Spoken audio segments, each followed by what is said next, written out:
Bom dia, turma, tudo bem? Aqui é o professor Tiaguinho para mais uma aula de História.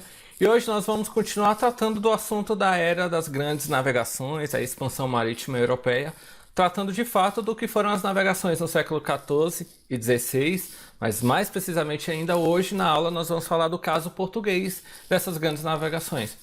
Por que Portugal foi pioneiro? O que ele fez? Quais foram as etapas das navegações portuguesas? São alguns dos assuntos da aula de hoje, tudo bem? Peço que então, se vocês ficaram com alguma dúvida da aula anterior, assista novamente na introdução sobre a era das grandes navegações para partirem para a aula de hoje. Vamos lá então. Bom, as navegações entre os séculos XIV e XVI. Diversos povos então vão desenvolver técnicas de navegação e praticaram o comércio marítimo ao longo dos séculos, né? Vocês conhecem muito bem a história dos fenícios, né, na antiguidade. Nós tratamos disso no ano passado. Também nós temos a famosa história dos vikings, né? Que vocês me pedem muito para ensinar para vocês falar um pouco sobre a cultura viking. Só que como não é uma cultura que participa muito da nossa formação cultural do Brasil, a gente não estuda muito profundamente quem foram os vikings, o que eles fizeram. Mas qualquer coisa eu posso pegar um dia com uma aula extra, a gente assistir e abordar um pouco quem foram os vikings, onde eles conquistaram, o que eles fizeram, como é que eles eram, tá bom? Bom, a partir do século XIV, o domínio marítimo dos europeus era restrito ao mar Mediterrâneo, um importante mar dentro do continente ali, que vai ligar conectar, na verdade, três importantes continentes, que aí é a África, a Ásia e a própria Europa, tá bom? Bom, esse mar Mediterrâneo ele era chamado pelos antigos romanos de Mare Nostrum, por sua grande importância na integração do império entre os continentes africano, europeu e asiático. Só que a partir do século XV, navegadores vão começar a ser financiados por algumas coroas, por algumas monarquias, como é o caso da coroa de Portugal. Vai começar a financiar alguns navegadores para esse processo de expansão marítima, né? Então essa coroa portuguesa vai financiar esses navegadores que vão passar a expansão de rotas cada vez mais ao sul da África por meio da navegação de cabotagem, que é essa navegação conectada ao litoral. Eles nunca vão para o meio do oceano, ficam ali navegando bem na borda, assim, para nunca perderem o território no olhar, no horizonte, né? E depois da navegação em mar aberto. Nesse contexto, então, expedições organizadas pelos reis da Espanha também vão se juntar à busca por caminhos marítimos para as Índias. Aí, já vai ter um mapa para vocês, mas vamos lembrar uma coisa importante que eu falei nas últimas aulas. Portugal e Espanha ficam no continente europeu, eles queriam chegar até as Índias que ficavam na Ásia. O caminho mais rápido era por terra, né? Por terra, chegar da Europa até a Ásia. Só que esse domínio, essa passagem era dominada pelos italianos, pelos turcos, então não tinha como você passar por aquele caminho sem ter que pagar impostos, né? E não era essa a ideia era você lucrar com essa atividade de busca de especiarias na Ásia. Por isso que tanto os portugueses como os espanhóis vão buscar rotas alternativas para chegar até as Índias. Então viajar naquela época era bem diferente de hoje. As viagens eram desconfortáveis e perigosas, sobretudo as viagens oceânicas. Uma viagem da Europa à Índia, de ida e volta, por exemplo, poderia levar até 1 ano e meio. Aí imagine vocês 1 ano e meio navegando, viajando.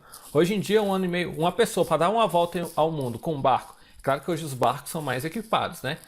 Mas hoje em dia, com barco, você consegue dar uma volta ao mundo em questão de meses. E nessa época, você levava 1 ano e meio para ir da Europa até a Índia e voltar, né? Muitas vezes a água e os alimentos eram insuficientes para todo o percurso e a higiene, como vocês sabem muito bem, dos navios eram péssimas, né? Então vamos lá, aqui nós temos um mapa mundi que está um pouquinho com a cor clara, vocês me desculpem que eu não achei outro melhor. E é o que eu quero destacar com vocês. Portugal e Espanha ficam no continente europeu, né? Bem no centro do nosso mapa, até porque o mapa mundi ele é eurocêntrico, né?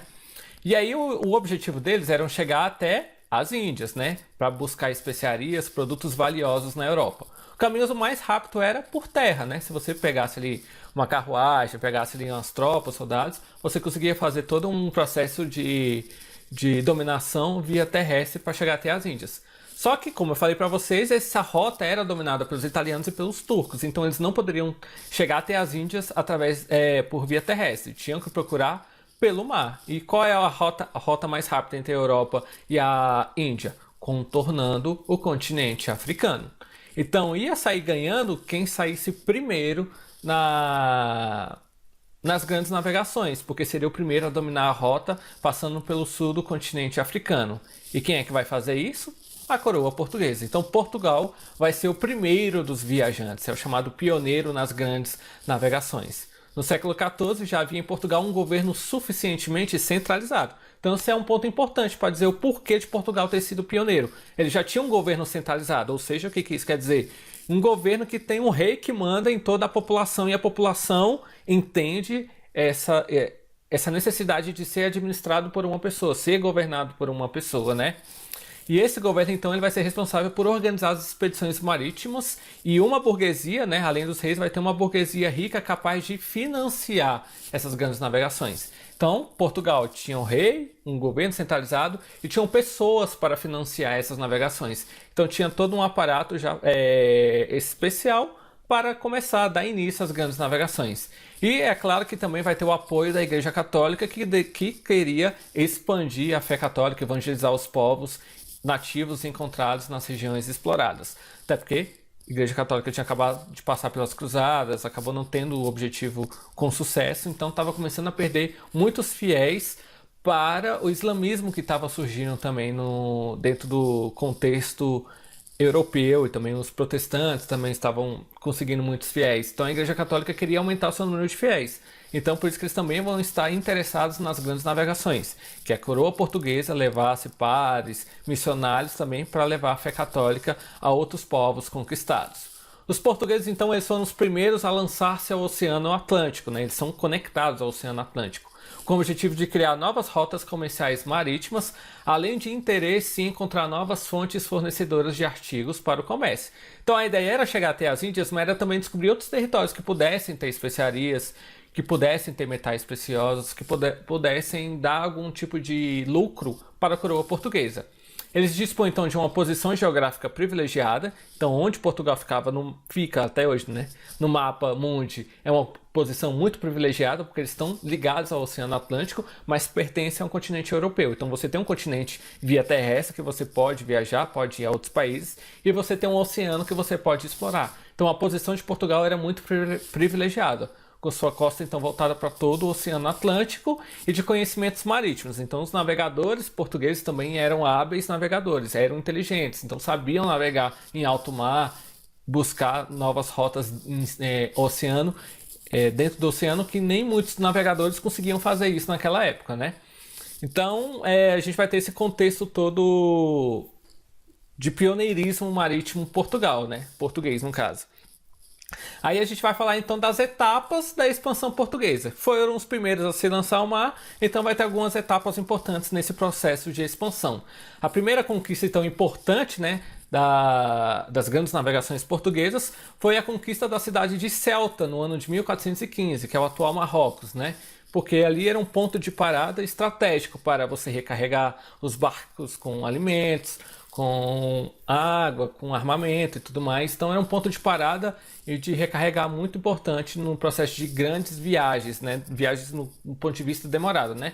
E do ponto de vista econômico, ela permitia aos portugueses controlar o rico comércio de ouro trazido da região África do Sahel. Em segundo, os portugueses chegaram à Ilha da Madeira e dos Açores. A Ilha da Madeira principalmente é importante porque... Importante não, é famosa. Vocês sabem muito bem, né, que um dos principais jogadores de futebol nasceu na Ilha da Madeira, que é o Cristiano Ronaldo, né? Mas em contexto histórico, essas duas ilhas, tanto Madeira como Açores, foi que nem a cidade de Ceuta. Eram pontos de parada estratégicos importantes para os navios e os navegadores poderem descansar, respirar, recarregar as embarcações e seguirem viagem, né?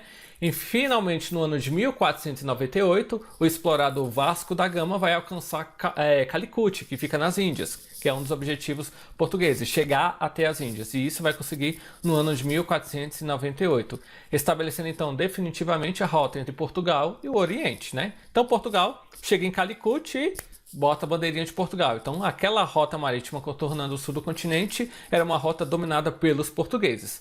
Após 3 meses em Calicut, Vasco da Gama vai voltar a Portugal com os navios cheios de mercadorias, como especiarias, seda e porcelana, que foram revendidos na Europa, mostrando que essas grandes navegações eram altamente valiosas, altamente rentáveis. Então, vale a pena você pagar um navegador para ir até a Índia e buscar especiarias, porque a partir do momento quando ele chegasse e vendesse esses produtos, ele pagaria o valor investido na viagem e ainda daria muito lucro.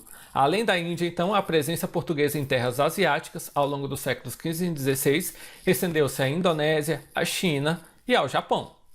Em 1500, e aí vem o Brasil, importante, né, entendermos o nascimento da nossa história para os europeus, porque o Brasil já existia no contexto das nossas civilizações pré-colombianas, o Brasil já existia, mas não para os europeus. Os europeus começam a acreditar e ver que existe um Brasil, entre aspas, porque ainda não era chamado de Brasil, a partir do ano de 1500, quando Pedro Álvares Cabral, outro navegador português, seguiu viagem em direção às Índias. Ele ia fazer a mesma rota que Vasco da Gama fez para chegar até as Índias. Bom, Pedro Álvares ele vai chegar ao Brasil em 1500, nas terras que nós vamos chamar futuramente de Brasil. Em suas viagens, os portugueses fundaram importantes entrepostos comerciais, iniciando a formação de uma ampla rede de comércio dos mais variados produtos e estabelecendo um grande império marítimo no Atlântico. Enquanto isso, seus missionários religiosos procuravam converter os povos locais à fé católica, né? Porque a Igreja Católica estava bastante envolvida nesse contexto. Então, deu uma pequena introdução para a gente chegar de fato ao mapa das viagens marítimas portuguesas, né? Mais do que eu falando, é melhor vocês entenderem visualizando. Aqui nós temos outro mapa mundi, né? E aí nós temos 3 rotas marítimas assinaladas com cores diferentes: verde, vermelho e roxo, né? Vamos lá. Roxo, vocês podem ver que a rota aí pela cor roxa, ela sai de Lisboa, Portugal, vai contornando a costa do continente africano, chegando até a África do Sul, no chamado Cabo da Boa Esperança. E aí ele pega e retorna a Portugal. Essa é a viagem de Bartolomeu Dias, entre os anos de 1487 e 1488. É Bartolomeu Dias, navegador português, que vai descobrir que tem como você passar por baixo do continente africano para seguir viagem rumo à Ásia. Esse cabo, como dava uma esperança de riqueza, vai ser batizado de Cabo da Boa Esperança.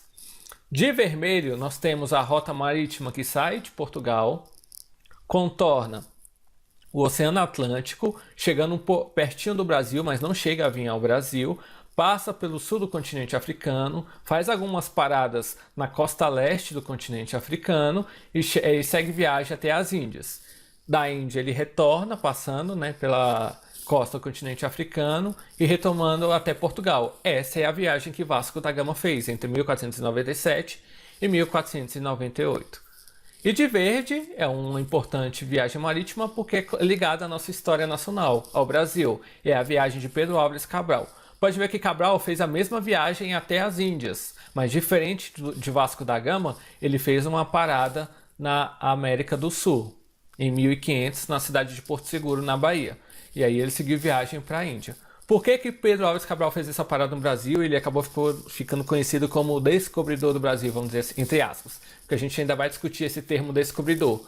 Porque alguns anos antes nós tivemos o Tratado de Tordesilhas que foi assinado, que eu pedi para vocês desenharem no caderno, na aula passada inclusive. O Tratado de Tordesilhas foi o tratado que vai dividir o mundo. Eu vou tratar melhor um pouquinho dele na próxima aula, mas só para entender, ele vai dividir o mundo entre a Espanha e Portugal. Então Vasco da Gama sai de Portugal já sabendo da existência do Tratado de Tordesilhas e ele aproveita a sua viagem para ver se tinha algum território na América do Sul que pertenceria a Portugal. E é por isso que ele faz essa parada no Brasil e acaba sendo o descobridor, entre aspas, do nosso país. Belezinha?